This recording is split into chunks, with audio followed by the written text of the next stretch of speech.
سيدنا ومولانا محمد وعلى آله وصحبه ومن والاه ورضي الله عن أصحاب رسول الله صلى الله عليه وسلم ولا حول ولا قوة إلا بالله العلي العظيم. يا همة الشيخ احضري لنا بهذا المحضر ولتعطفي بنظرة تأتي لنا بظفر. Louange à Allah qui a dit dans son saint livre, dans la sourate Al-Ahzab, verset 23, il est parmi les croyants des hommes qui ont été sincères dans leur engagement envers Allah. Certains d'entre eux ont atteint leur fin et d'autres attendent encore et ils n'ont varié aucunement dans leur engagement. Il dit aussi dans la sourate At-Tur, quant aux croyants dont les enfants auront adopté la foi, nous les réunirons à leur descendance sans les frustrer de la moindre de leurs actions, chacun d'eux étant tenu responsable de ce qu'il aura acquis. Honorable Cheikh, auguste assemblée, chers frères et sœurs, hôtes du messager d'Allah, assalamu alaikum wa rahmatullahi ta'ala wa barakatuhu. C'est un insigne honneur que d'avoir voix au chapitre aujourd'hui devant ce parterre fleuri, fait de doctes panélistes et d'illustres amis d'Allah, en ces jours bénis du mois de Rabi'ul Awwal, mois de naissance du meilleur des mondes, pour faire l'adresse inaugurale de ce symposium du Mawlud international de Medina Baye, autour du thème de El Hajj Abdullah Niass à Cheikh Ibrahim Niass, une sainte lignée dévouée à l'appel islamique. Ce sera donc pour nous l'occasion de retracer succinctement l'histoire du fondateur de l'école Niassène, en essayant de fixer dans le marbre les grandes lignes de la vie du saint homme qui a servi l'islam par tous les moyens agréés et reconnus par Allah, comme l'écrit Cheikh Ibrahim dans son dernier recueil de poèmes Sirul Qalb, Ridallahi an Cheikhi wa asli wa murshidi wa qad aasha yahdina ila al-haqqi nasira bi ghazwin wa ta'limin wa hajjin wa hijratin wa aasha shakuran wa huwa qad aasha sabira. Qu'Allah soit satisfait de mon père, mon maître et guide, qui sa vie durant renforça la religion tout en nous y guidant, par le djihad, l'enseignement et par le hajj, par ses émigrations, par sa reconnaissance envers Allah et sa longanimité. Sirul Qalb, Harful Ha. Nous tenterons donc de séparer le bon grain de l'ivraie, surtout quand certaines sources ayant traité de sa vie proviennent de la bibliothèque coloniale. Et dans une lettre adressée au professeur Amar Samb en 1972, le fils aîné de Cheikh Ibrahim, Cheikh Abdullah Cheikh Ibrahim, disait au professeur: tu connais mieux que quiconque les détails des confrontations qui ont eu lieu entre El Hajj Abdullah Niass et les Français, qui le considéraient comme un ennemi juré et un adversaire acharné. Et un poète disait, un poète arabe du nom de Abdul Ghaffar al-Akhras disait: إذا كان خصمي حاكمي كيف أصنع لمن أشتكي حالي لمن أتوقع. Que faire si mon adversaire se charge de mon jugement? À qui me plaindre? À qui parler de ma peine? Donc les historiens écrivent sur El Hajj Abdullah ont été longtemps tributaires de la bibliothèque coloniale, comme je disais tantôt. Dans un entretien avec le journal saoudien Al-Bilad, à la fin des années 1970, Cheikh Ibrahim nous décrit et retrace la genèse de la mission qu'il a héritée de son père en ces termes. J'ai commencé l'appel islamique il y a de cela un demi-siècle. Mon père, Cheikh al-Islam al-Hajj Abdullah Niass, mourut en l'an 1340 de l'Hégire 1922, après avoir gagné un succès éclatant, gloire à Allah, dans la propagation de l'islam dans les coins et recoins du Sénégal. Dans ces moindres localités, il installa des prosélytes dont le but principal était de propager les lumières du livre saint, aussi bien que la sunna du prophète sallallahu alayhi wa sallam, en démolissant les innovations en matière de religion, le paganisme, mais aussi en avertissant contre la séduction des forces coloniales qui commençaient à conquérir le pays avec cruauté.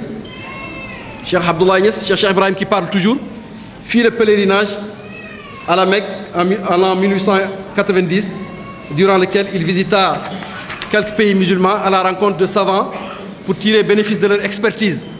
Il fut reçu à l'université Al-Azhar et reçut même un diplôme des mains des plus grands savants de cette université en l'an 1309 de l'Hégire, correspondant à 1890 du calendrier grégorien. il était plus que nécessaire de préserver ce legs islamique avec de grands efforts. C'est ainsi que j'ai été mis devant ces responsabilités. Qui s'occupera de l'enseignement supérieur? Qui guidera les milliers de disciples de mon père après le décès de leur maître? Qui émettra des fatwas, des opinions légales sur les textes sacrés? Louange à Allah qui a guidé mes pas dans ce sentier et conformant mes actions à ses ordres. Si ce n'était son privilège, je n'aurais pu surmonter ces obstacles, les obstacles qui jonchent le chemin de l'appel islamique ou da'wah, surtout durant les âges sombres de la domination coloniale. Fin de citation.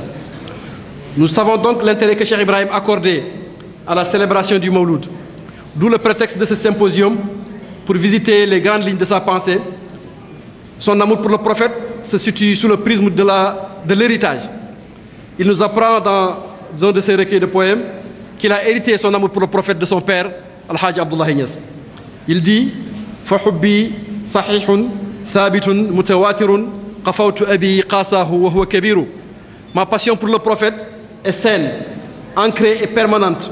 J'ai suivi les pas de mon père qui, même vieux, endura cette passion. Dans la lettre, dans Sir al-Qalb aussi, Harf al-Qaf, il écrit Jazallahu shaykhan qadani li widadihi jaza'a karimin ni'ma shaykhan wa murtada, qu'Allah rétribue mon père du meilleur salaire, le maître qui m'a inculqué l'amour du prophète, salaire dû au plus noble, quel excellent et agréé maître. Retraçons donc rapidement la généalogie de Hajj Abdullah Niass. Comme nous le retrace l'auteur du Mutrib Sami'in, Tishiti, Al-Hajj Abdullah est né le lundi 4 Zulqa'da 1246 de l'Hégire, correspondant au 2 octobre 1848, dans le village de Belli, dans le royaume du Djolof, dans une localité surnommée Khourou Bakhal. Khourou Bakhal, expression wolof qui veut dire étymologiquement la vallée dont la fréquentation rend meilleure. Ce village n'était pas éloigné de Sine Samba, village d'Essi, et de Mbaké Djolof, fief de Maharam Mbaké, ancêtre de Mbaké.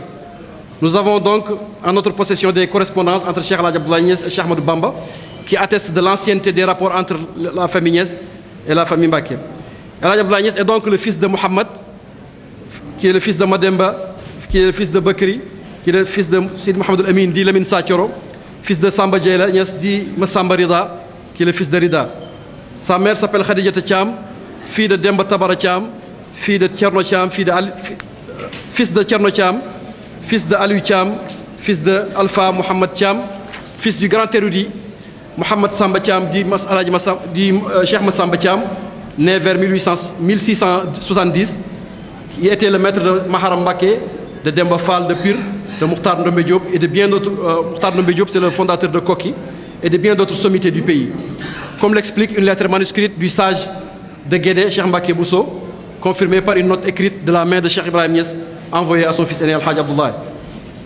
Donc c'est ce qui explique le vers de Cheikh Ibrahim quand il dit que son grand-père, le grand-père de Hajj Abdullah Niass, fut le maître de tous. Un boiteux ne peut pas dépasser un agile. Donc son père s'appelle Sidi Mohamed Niass. Il était doté d'une parfaite maîtrise du Saint-Coran et enseignait toutes les sciences religieuses et fut un ascète doté d'une perspicacité sans commune mesure et dont les prières avaient le don d'être toujours exaucées. Quant aux autres sciences du curriculum islamique, comme la linguistique, la littérature arabe, la logique, la prosodie, la rhétorique, ainsi que les ouvrages majeurs de la tariqa tijaniya, il dit les avoir assimilés par le biais de la himma ou du zèle envers son maître, Cheikh Ahmad Tijani radiyallahu anhu. Al-Hajj Abdullah Niass a consacré un ouvrage entier à sa généalogie, qui est Al-Birr al-Abar fi Ta'rifi bi Awladi Bakr. Dès l'entame de cet ouvrage, il cite un hadith du prophète qui dit « Étudiez votre généalogie, ainsi vous joindrez mieux les liens de la parenté ». Dans cet ouvrage, il nous dit que la descendance de Sidi Bakri, son grand-père, comptait 16 membres, parmi lesquels il y a des Hufaz, des gens qui ont mémorisé le Saint-Coran, mais aussi des savants aguerris et des gens reconnus pour leur bravoure. Al-Hajj Abdullah Niass a donc oscillé toute sa vie entre le combat armé que justifie la légitime défense et le djihad de la plume, pour emprunter une expression qui est chère aux professeurs américains Amir Saïd, Zachary Wright et Rudolf Ware, qui dans un ouvrage collectif dédié aux œuvres de Cheikh Ibrahim Niass de Cheikh Ousmane Fodio et de Cheikh Ahmed Bamba utilisent cette expression-là qui est le djihad de la plume. Je m'en vais donc parler des années de militantisme de Cheikh Abdoulaye Niass, titre que j'intitule Du sabre de la vérité au sacre de la charité, ou du petit au grand djihad. Le sacre de la charité étant les efforts incommensurables qu'Al Hajj Abdoulaye Niass a déployés pour diffuser le savoir, l'encre des savants valant beaucoup mieux que le sang des martyrs. Je vais donc parler du contexte de l'époque. Le Badibou, c'était une province vassale du royaume du Saloum, était dirigée entre autres pendant plus de 4 siècles par une famille régnante d'origine mandingue.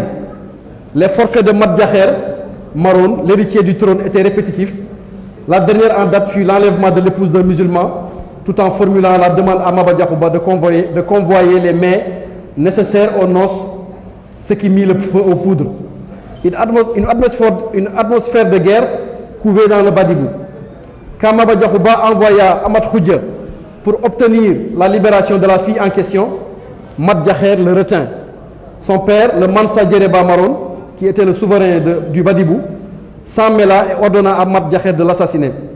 Un soldat de Maba Diakhou du nom de Malik Adam tua Mat Diakher à Passykhour en 1861 et ce fut le début de la révolte des marabouts du Saloum qui contraint l'aristocratie des Marons à s'exiler en terre gambienne. Maba Diakhouba fut installé comme l'Almami du RIP. Dans le Saloum, la riposte des marabouts contre les exactions des Kédo était en cours.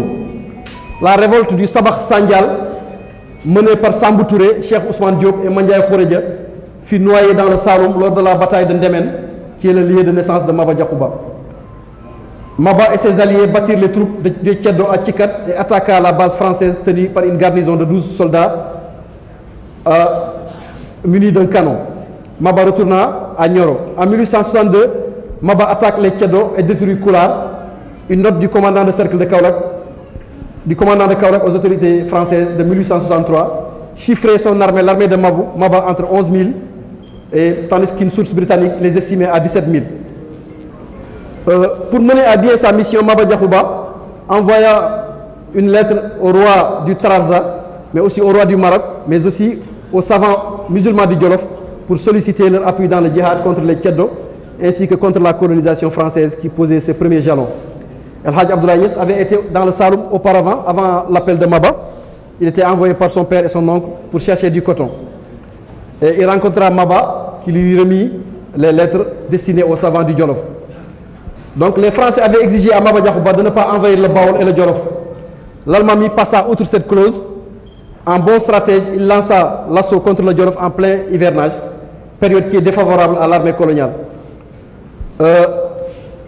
Donc c'est ce qui explique la raison de l'émigration de la famille Niassène vers le Saloum. C'était pour prêter main forte à Maba Diakhouba dans le djihad lancé contre les païens, les Tchèdos, mais aussi contre la colonisation française. L'une des batailles les plus cruciales de ces chevauchées guerrières est la bataille de Pathé Badiane. Les hostilités ont connu leur paroxysme à Pathé Badiane, une forêt qui est longue de 40 km. Les Français subirent une défaite cuisante malgré une armée de 8000 hommes et se replièrent, même si le rapport affirme le contraire. Pour aller plus loin dans ce contexte, je vous renvoie à l'ouvrage de l'américain Martin Klein intitulé Islam and Imperialism in Sin Saloum, 1847 to 1914. L'islam et l'impérialisme français dans le Sin Saloum de 1847 à 1914. Le gouverneur Pinel Laprade fut blessé durant cette bataille de Pathé Badiane qui se termina le 30 novembre 1865. Pendant cette bataille, l'intelligence et le génie militaire d'El Hadj Abdoulaye Niass ainsi que sa bravoure furent d'un apport considérable dans le succès des troupes musulmanes. El Hadj Abdoulaye était un vaillant porte-drapeau de l'armée de Maba.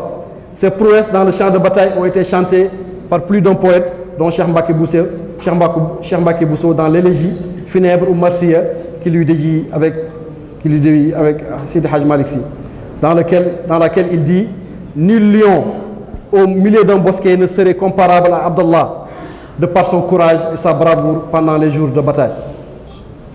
Sa bravoure lors de la bataille de Somme n'a pas échappé aux rescapés de cette dure épreuve. Quand des preuves avérées ont rebroussé chemin, l'homme au bonnet rouge, comme on le surnommait, traversait la pluie de flèches des gens de Sine en vaillant guerrier, mû seulement par le vœu de servir la foi. La bataille de Somme se déroula entre le 18 juillet 1867 et le 28 juillet, date marquant le martyre de l'Almami Maba Diakhouba. Entre 1867 et 1894, El Hadj Abdoulaye Niass emprunta périodiquement les sentiers du grand djihad ou djihad al-Akbar, s'armant de plus de science à travers ses pérégrinations qui le menèrent vers son oncle Ibrahim Thiam, mais aussi à Selik où résidait Matar Fandiaye Niane. C'est durant cette période qu'il fut affilié à la Tijaniya par son oncle Sidi Ibrahim Thiam. Le martyr de Maba Diakhouba a renforcé ses rapports avec son fils Saïr Matiba, qui voyait en Hadj Abdoulaye un parent, mais aussi un mentor. Il en fit son qadi et écoutait ses conseils avisés. Ensemble, ils participèrent à la bataille de Naoudourou pour prêter main forte à Albouri Ndiaye, mais aussi à certaines batailles parmi celles qui l'opposaient au Bour Saloum Guédel Mbodj. Seulement, quand les musulmans se sont mis à faire la guerre entre eux pour des intérêts crypto-personnels, Al-Hadj Abdoulaye refusa d'y participer et vaqua à ses occupations que sont le travail, l'étude et l'adoration d'Allah.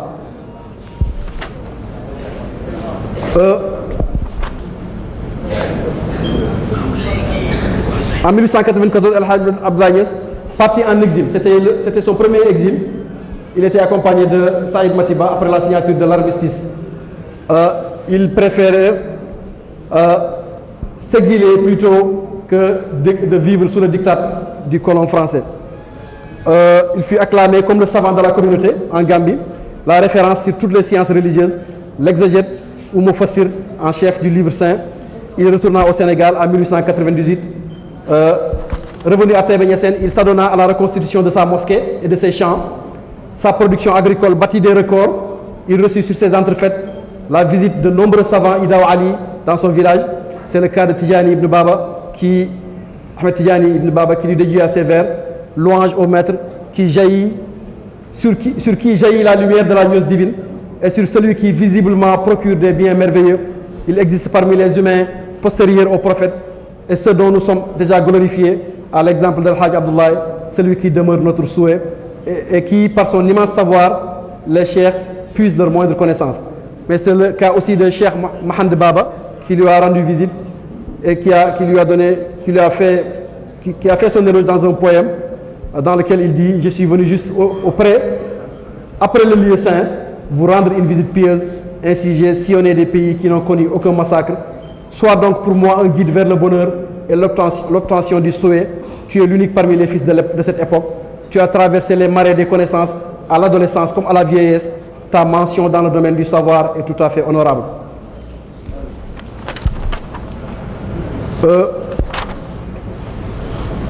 Son prestige qui allait crescendo réveilla des soupçons de djihad chez les autorités françaises, mais aussi chez un dignitaire local qui était jaloux des lauriers de El Hadj Abdoulaye Niass, et ils complotèrent contre lui. El Hadj Abdoulaye préféra rallier Kër Samba Yassine en Gambie anglaise, à quelques encablures de la frontière sénégalaise, où il vécut pendant 3 ans.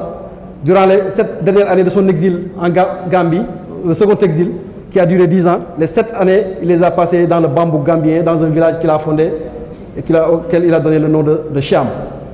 Le rapport du lieutenant français Chaudron du 4e trimestre de 1900 mentionne le départ de El Hadj Abdoulaye Niass en exil et jubilé en disant que c'est le dernier maillon de la chaîne des djihadistes qui vient de rallier la Gambie, ce qui montre qu'on aura les coups des franches pour installer la colonisation ici dans le Saloum.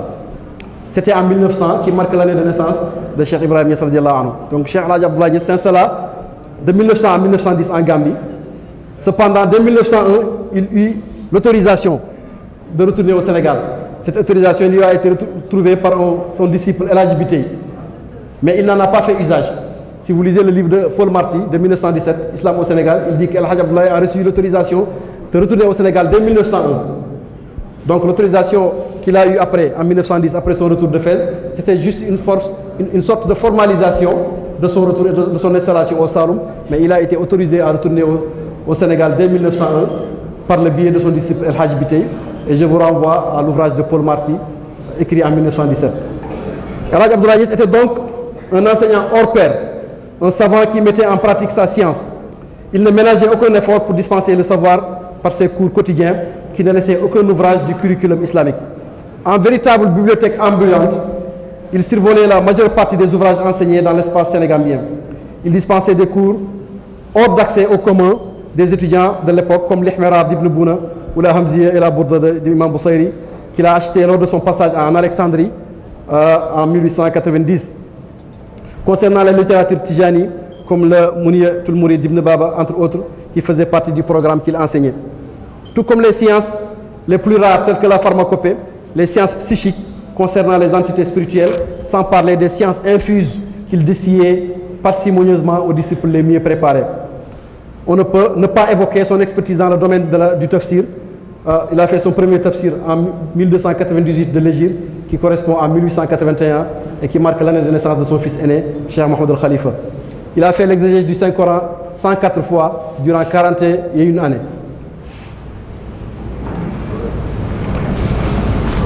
Parmi ses ouvrages, on peut citer Moufidul Anam, qui rassemble la plupart de ses fatwas, ses réponses aux questions de Tafsir Omar Kouta lors de son passage à Djodjok en Gambie, mais aussi Tanbihun Nas ou I'lamun Nas à la Shaqawat al-Naqidi Bay'ati Abil Abbas, qu'il a édité en Algérie en 1910. Il y a aussi Miftah al-Anwar et de nombreux poèmes qu'il a écrits, dont les titres sont cités dans sa première biographie qui a été écrite par Tichiti en 1895. Donc El Hadj Abdoulaye Niass fait partie des premiers pèlerinages, des premiers Sénégalais à observer le rite du pèlerinage, qui est le 5e pilier de l'islam. Il partit de Daga Malik pour remonter le fleuve Gambie, passa par le Fouladou, Tambacounda, Kotiari, Kolor, Goudiri, Kidira, traversa tout le Soudan français pour aller au Mali, le Burkina, le Niger, puis il passa par Kachina au Nigeria, Maïdougouri dans le Borno, Kousséri au Cameroun, Fort Lami en Djamena, passa par le Soudan pour traverser la mer Rouge et pour arriver finalement à Jeddah dans l'actuelle Arabie Saoudite. À son retour, il visita la Syrie et l'Égypte et fut reçu dans la prestigieuse université Al-Azhar, comme je l'ai dit tantôt. C'est durant ce séjour qu'il a rencontré de bon nombre de savants de la Mauritanie, dont Cheikh Mohamed Ibn Cheikh Al-Shingiti et Cheikh Mohamed Fall Al-Faga. Donc il a été initié dans la Tijaniya en 1874 par son oncle. Il a reçu sa première ijaza, Al-Muqayyada, qui était limitée des mains de Thierno Mamadou Diallo, Sorboulde. C'était à Ker Mamadou Nene, ici, dans le Saloum, en 1875. Cheikh Ibrahim nous décrit l'importance de la silsila qui reçut des mains de son père, qui le lie à Cheikh Ahmed Tidiane radiallahu anhu. Quand vous lisez l'ouvrage Rawdatul Ahdaq, l'auteur dit awwalu man kharatahu fi silki khitam al-awliya duna ifki waliduhu dhul fadli wa tanahi fil ilmi wa huwa al-hajj Abdullah. Donc le premier maillon de la chaîne d'autorisation de Cheikh Ibrahim passe par son père.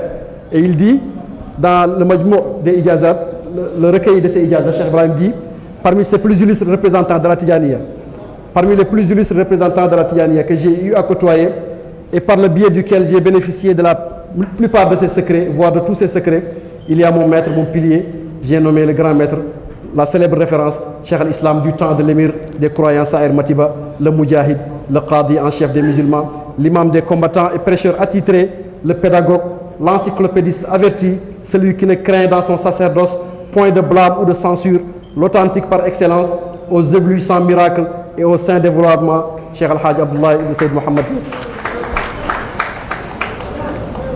Donc, je vais dire un mot du voyage à Fès. Après son exil volontaire en territoire gambien, en territoire anglais, parce qu'à l'époque, la Gambie n'existait pas comme pays, Al-Hajj Abdoulaye Niass revint au Sénégal en 1910, et précisément à Dakar, pour réaliser le rêve de toute une vie, qui est de faire une visite pieuse au mausolée de son maître, Cheikh Ahmed Tidiane radiallahu anhu. Il séjourna à Dakar au quartier Kérim, à la rue 19, angle 26, chez Serigne Dakarou Alpha Diol, pour attendre l'arrivée du bateau qui devait le mener au Maroc. Il était accompagné de son fils aîné, Hadj Mohamed, de son épouse, Mam Absa Gueye, de Babakar Kodegnan, de Modou Thiam Fougeras. Le bateau les menèrent à Marseille, selon Paul Marty, mais selon notre oncle Cheikh Ahmed Khalifa Niass, le bateau est est allé à Istanbul. Et là-bas, ils prirent l'Orient Express pour rallier Tanger. Et arrivés à Tanger, ils ont pris des mules pendant 500 km jusqu'à Fès. Donc le voyage était très éprouvant. Il était à un âge avancé et assez mal en point, mais il fit ce voyage néanmoins, une épreuve certes, mais remplie de bénédictions, comme on le verra plus tôt, parce qu'il reviendra du Maroc avec 6 ijazas, ce qui porte le nombre d'ijazas rassemblés dans la tariqa à 11.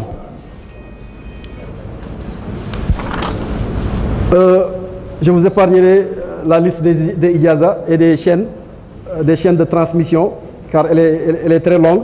J'en citerai seulement 3. La première ijaza qui a été donnée par Mohamed ibn Ibrahim, qui l'a pris de Ahmed ibn Abi Bakr, qui prit son autorisation de Sid Mawlud Fall, qui l'a pris de Cheikh Mohamed al-Hafiz, qui l'a pris des mains de Cheikh Ahmed Tijani radiallahu anhu. Sid Mohamed Ibrahim a aussi une autre ijaza qui vient de Sid Ahmed ibn Abi Bakr, qui vient de Cheikh Omar al-Fouti, qui la tient de Cheikh Mohamed al-Ghali, qui tient la sienne de Cheikh Ahmed Tijani radiallahu anhu.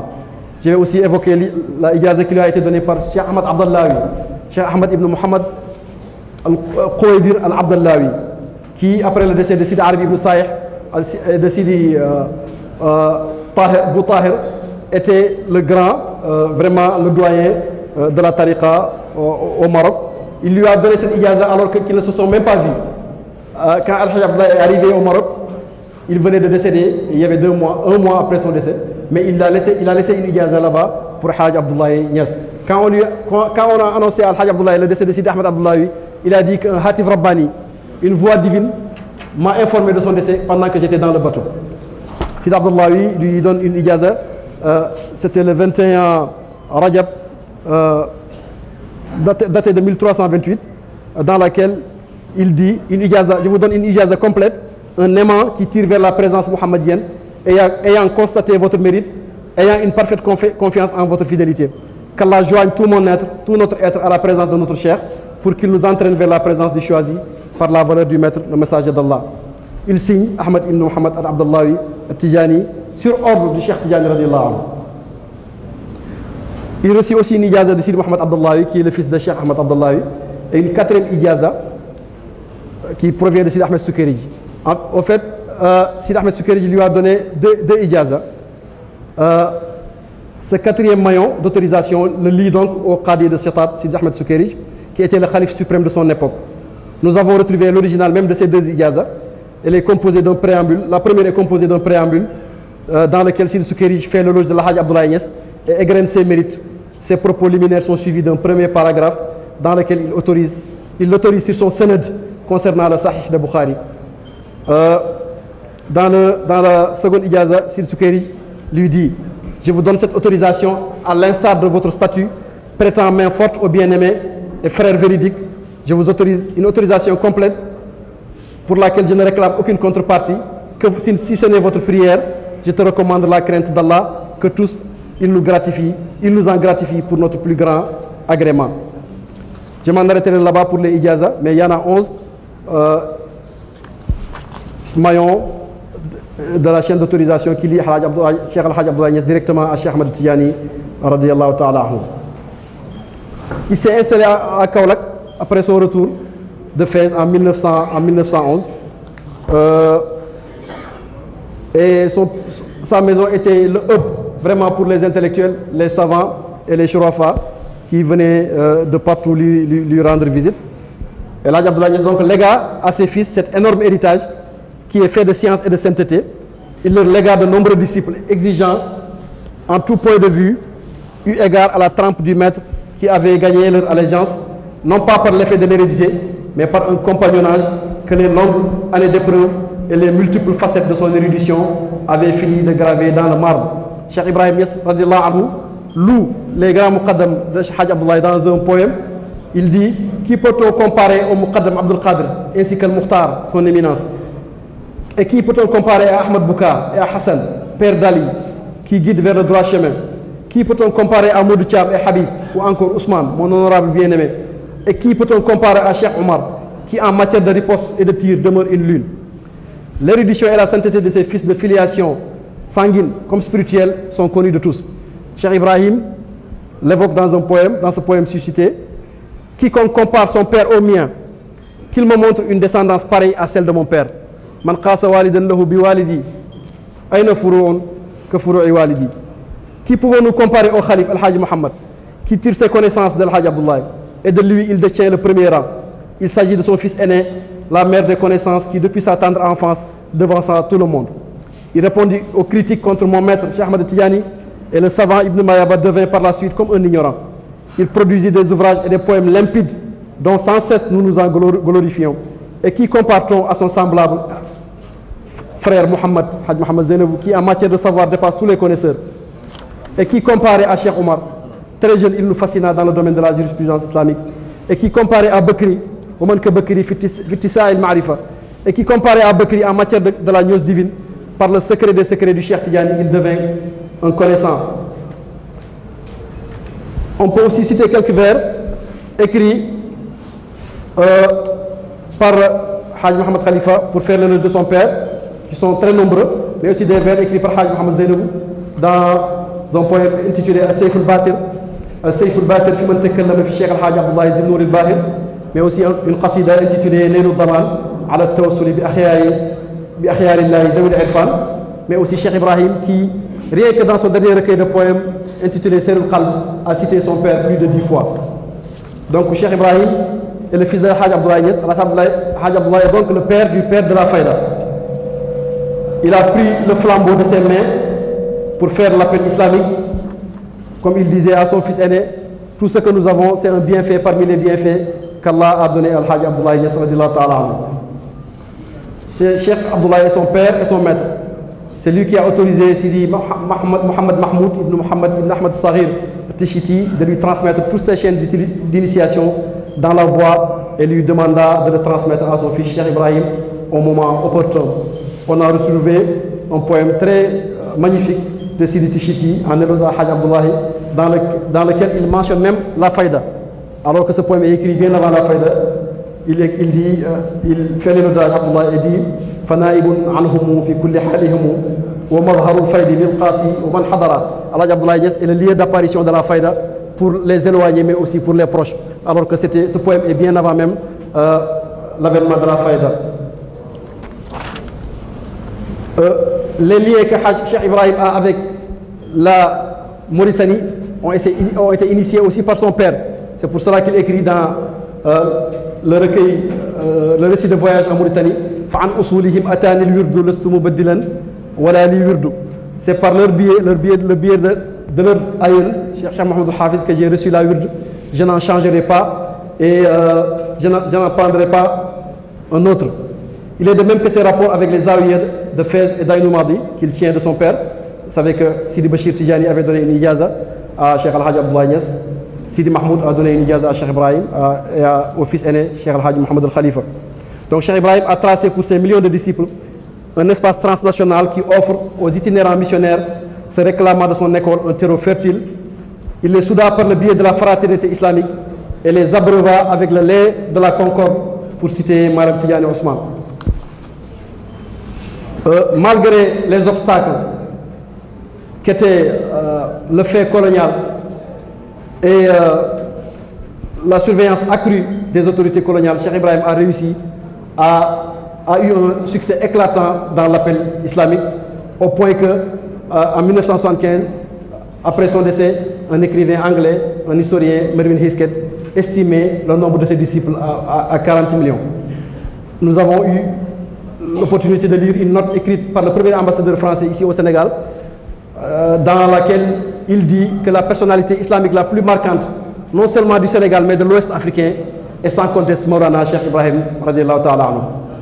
La faïda est donc le moyen qui a permis à Cheikh Ibrahim de dérouler ses objectifs quant à l'appel islamique, comme il le dit, Qasdi Ihya Sunnat al-Amini, Uhyi Tariq al-Qawmi, et Lil Quruni, son objectif est de revivifier l'islam, mais aussi de revivifier la voie soufie et de répandre la paix de l'islam, comme il le dit si bien dans Ser al-Qalb, Fa'ammahu Hudal Hadi, wa amma salamuhu, wa halat ta'akhi, Mawdi al-Bourdi, wa al-Hamzi.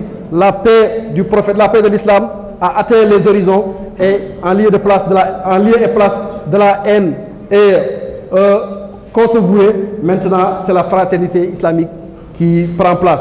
Il a étendu le banquet de la religion, a instauré la wasatiyya ou le juste milieu, qui est un principe cher au prophète Mohammed sallallahu alayhi wa sallam. Qu'Allah l'agrée et qu'il nous permette de lui emboîter le pas pour que le flambeau allumé par son père et qui résista aux intempéries païennes et à l'impérialisme puisse luire de plus belle pour éclairer l'univers. Je vous remercie de votre attention. Assalamu alaikum wa rahmatullah.